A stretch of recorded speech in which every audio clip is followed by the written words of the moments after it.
ओम नमो भगवते वासुदेवाय। ओम नमो भगवते वासुदेवाय। ओम नमो भगवते वासुदेवाय। श्रीमद् भगवद गीतार एकादश अध्याय বিশ্বরূপ দর্শন যোগ শ্লোক নম্বর 55। মতিকারে মা কৃমতে পরম মাধবাকিত সাঙ্গ ব্যজিত নিবৈরুষরে বভূতেষু যশ মামেতি পাণ্ডব।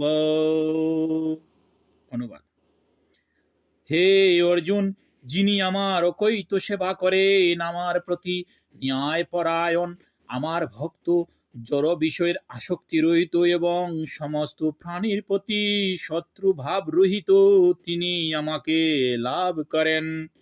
ভগবান শ্রীকৃষ্ণ এখানে অর্জুনকে বলেছেন, যারা আমার অকৈত সেবা মানে মন প্রাণে যারা আমার সেবা করে এবং যারা সকল প্রাণীকে ভালোবাসে, তারাই আমার সবচাইতে প্রিয় ভক্ত।